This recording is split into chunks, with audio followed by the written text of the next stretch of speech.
Okay. We're about 30 seconds out.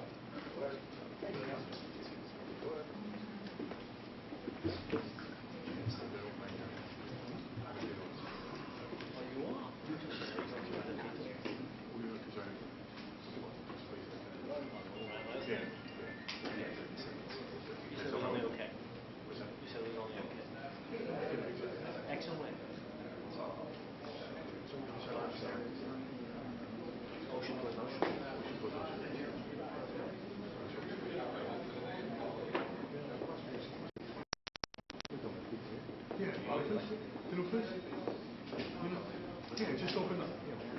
You're open, right? You're open. Please, thank you for that. He goes to social media thing. He gets very proud, yeah. Yeah. All the people are very proud.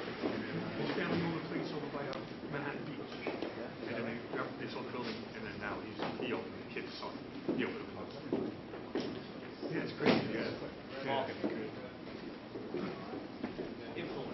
Yeah, exactly. It's also young kids are not promoted.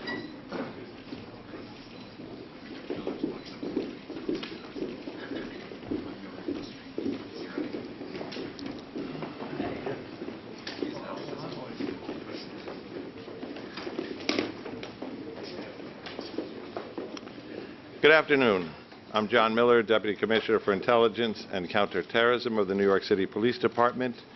With me, Police Commissioner Keyshawn Sewell, Chief of Detectives James Essig, Breon Peace, the United States Attorney for the Eastern District of New York, Mike Driscoll, the Assistant Director in charge of the FBI's New York office, John DeVito, Special Agent in charge, ATF. These are the partners who have been working with us from the first moment of this incident, and we have important information to transmit today. First, we'd like to go to the mayor, live from Gracie Mansion.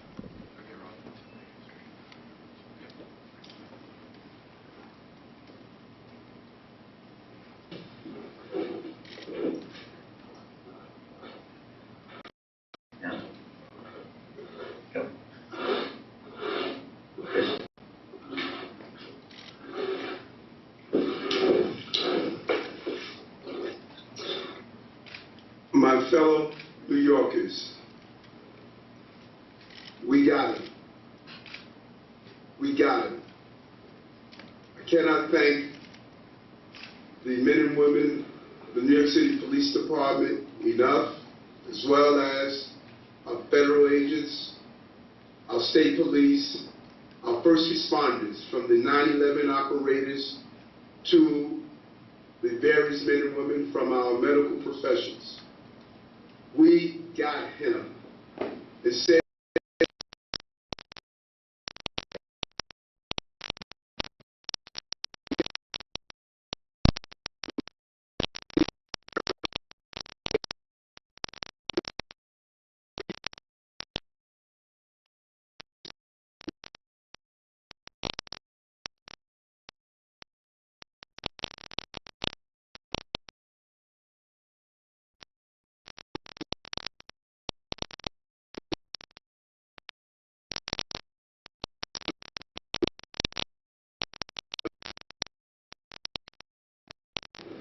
And now, Police Commissioner of the City of New York, Keyshawn Sewell.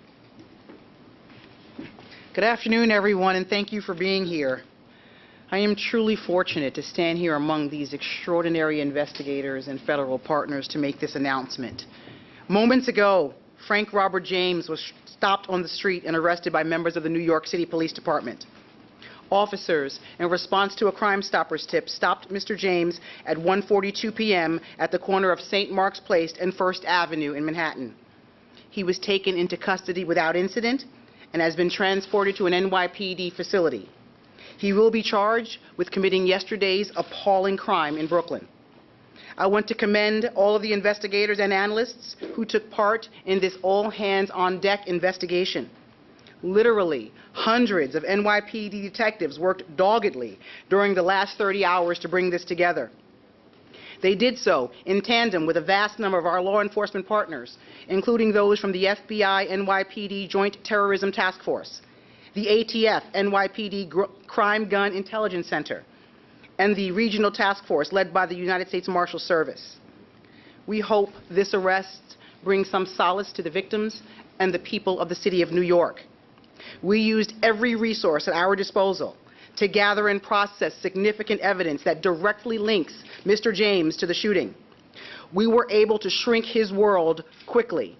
There was nowhere left for him to run. I'd like to turn it over to Chief James Essick for details of the investigation.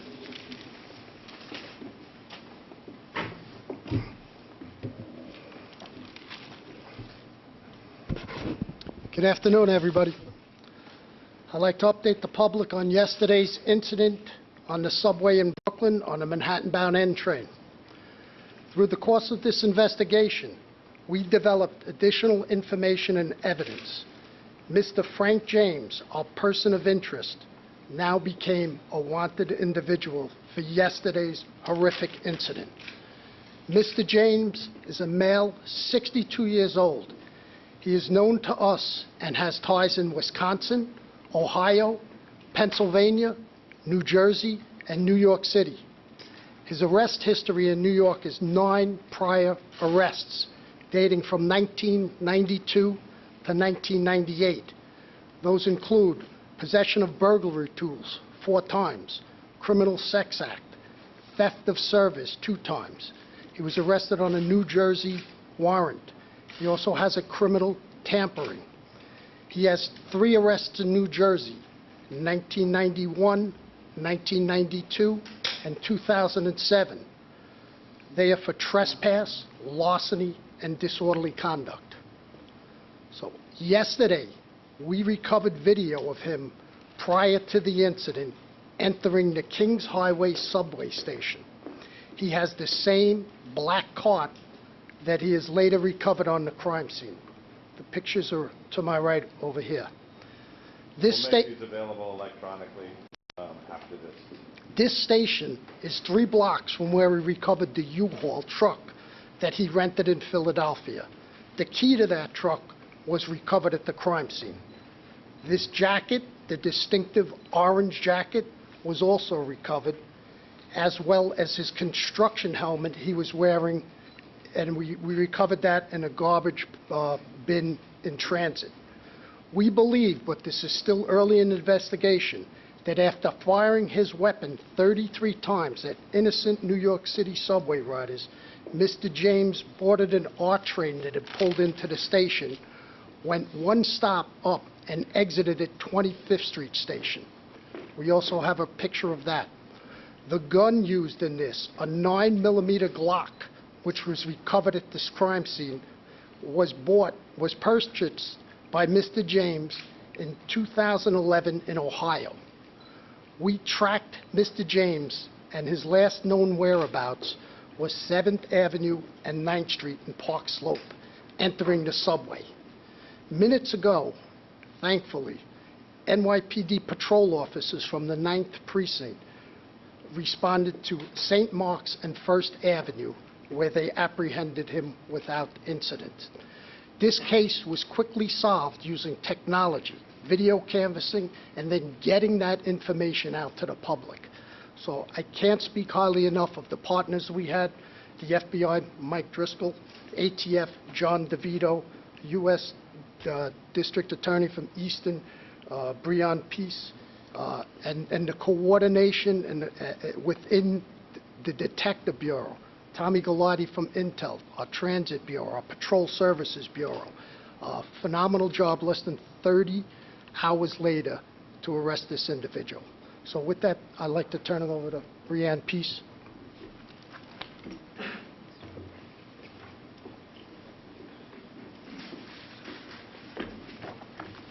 Good afternoon. Thank you.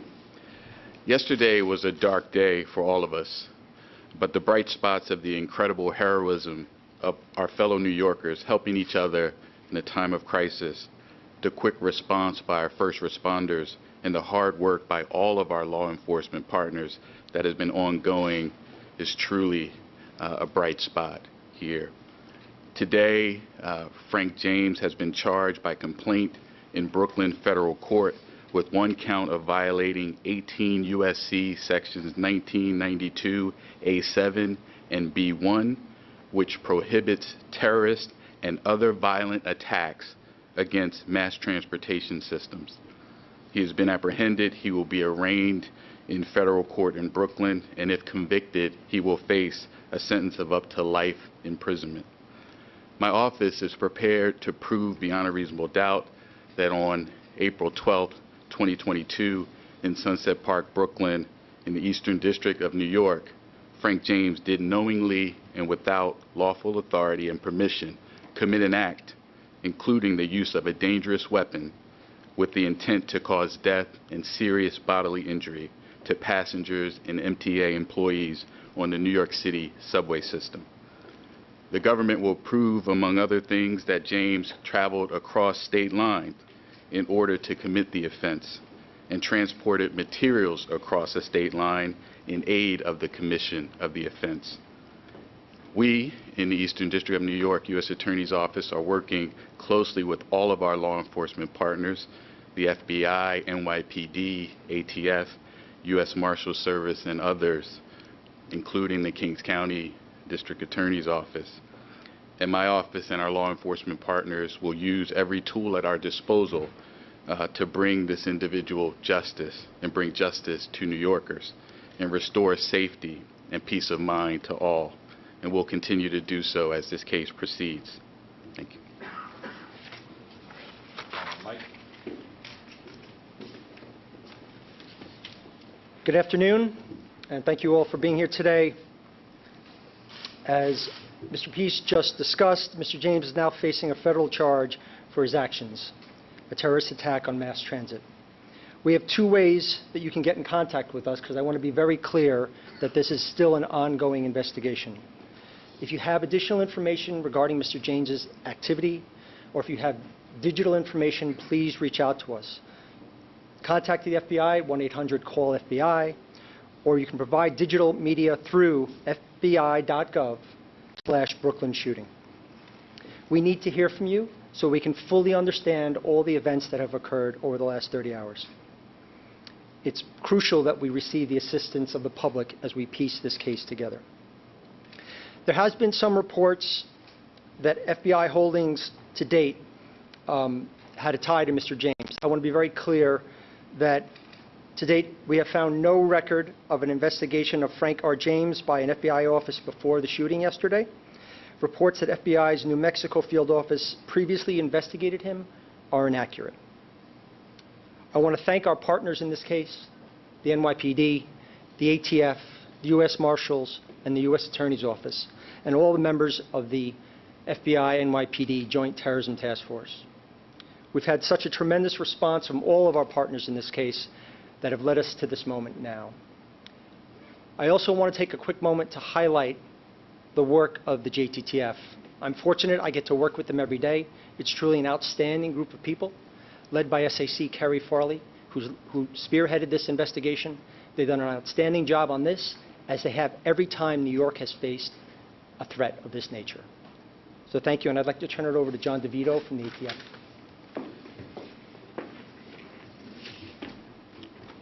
Good afternoon, everyone. Again, my name is John DeVito. I'm the Special Agent in charge for ATF here in New York State. One of the key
Tina. Can you tell us a little bit about the Crime Stoppers? There's some reports he called himself in.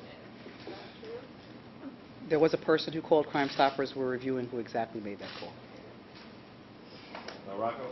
Commissioner, we'll repeat that for another one. He alludes in one of his videos to yesterday's date. Does that date have any significance? And is it clear yet what the motivation was for the shooting? I think first and foremost, we were looking to get this guy off the street before he did any more carnage, brought any more carnage to the city. As to the investigation into the motive and to look and scouring his social media, that's still part of the ongoing investigation. But again, first and foremost, we wanted to take him off the street. The investigation is continuing into the motive, into his social media postings. Bloomberg. You said Mr. James walked into a Park Slope subway station. What time was that, and what was he doing in between then and when you guys called him? That was 9:15 yesterday. So the incident occurs at 8:24. So he leaves, he exited the 25th Street Station House shortly after 8:24. The R train pulls in. We catch him next going into a Park Slope on 7th Avenue and 9th Street at 9:15. And then we grab him today. But we had literally hundreds of detectives out scouring video throughout the crime scene and beyond. And so this is 9 a.m.? Excuse me? 9 a.m. that he goes into Park Slope? Yes, that was him. Yesterday at 9:15. All right, Mark. And do you have any idea where he was previously today? Any ideas on his whereabouts? Was he being tracked in any way? Did he say anything when he was arrested? No, his arrest was just literally minutes ago. So we haven't even, he's just arrived at the precinct shortly. As to his whereabouts, that's part of the investigation. Detectives are out going through video canvases, and we're going to backtrack that, and that will take literally weeks. Katie. A two-part question. The first is, did the NYPD previous to yesterday's attack have any complaints, or did they look into any of the cameras being out, not just at 36th Street, but at 45th and 25th? And additionally, is there any indication that Mr. James was going to do any more attacks in New York City?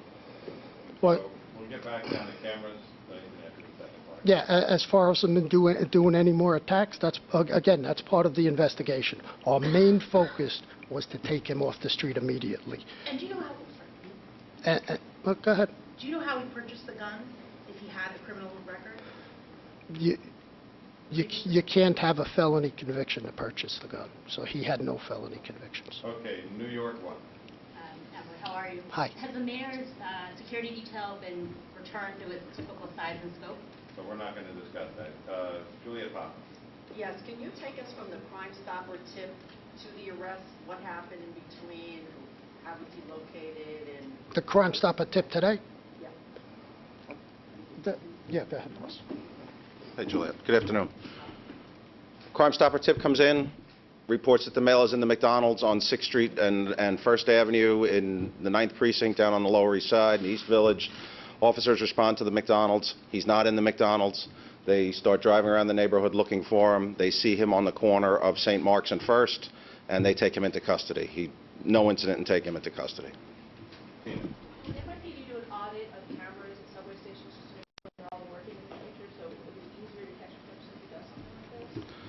Yeah, so the camera systems in the subway system are not NYPD cameras. They're owned and maintained by the MTA. We have access to them. We do regularly look and see which cameras are working, which ones are not, but the responsibility for those cameras belongs to the MTA. Tony. Are you going to make the officers who made the apprehension available? Are you going to identify them or any special? Not at this time. If we do, we'll let you know. Rocco. Chief Justice, Chief, in interviews that took place throughout the day yesterday with any of the surviving victims as well as people who were on the train, have you been able to glean anything about what he said or did on the train that yields a little bit more about his motivation, about what he intended to do? We have witnesses on the train who said he was sitting in the back corner of the second car, and he popped the smoke grenade. And we have one witness who says, what did you do? He goes, oops, and then he pops the two, brandishes the firearm, and fires 33 times. That we are in the process, and we are asking for anybody's help who is on that subway train or on that platform to reach out to the Crime Stoppers at 1-800-877-TIPS with any information. We're still looking for witnesses and anybody who has information who was on the scene. Okay, New York Times. Hi, can you tell us anything more about the clock that this guy used? We heard initially that it had jammed. I know from what experts say that clocks aren't supposed to do that. It's kind of one of the selling points of clocks. Can you tell us a little bit more about if that's the case or? Well, our crime scene is still processing that scene. It goes to the lab, and they'll give us a report. It's still very early in the investigation for that. All right, Tony? One for All right. Steve, Okay, go ahead. this train. The statute he's being held under, that requires no nexus to any foreign terrorism. This is, in its own, it's a discrete terrorism charge. The statute is titled Terrorism and Other Violent Attacks in Mass Transportation. So if there's a federal interest, of course, in protecting mass transportation hubs and infrastructure, and so that's the jurisdiction. But we're not going to comment further on. We're still investigating the motive and things like that, so can't comment further. All right, last question to Juliet. Yes, who can talk about his contact with social services, or if he had any here in New York? That's going to be part of the investigation as well, so we were not able to speak to that at this moment. So after he got arrested in the 90s, and then did he disappear? Was he not in New York City anymore? That's part of our investigation as well, Julie. Thank you. One more question with News 12. You're the last question. Thank you. I'm wondering if there's, do we have any motive in terms of Sunset Park? Why Sunset Park, or was it random? No. No idea. So just to close, we also want to acknowledge our partners, sometimes jousting partners in the media, for putting all these pictures out, for spreading this story from the time we did the press conference yesterday. That was a critical effect on raising the kind of public awareness that, as the Commissioner said, was able to give him very few choices in terms of where to go. So we appreciate your efforts as well. Thank you very much. Thank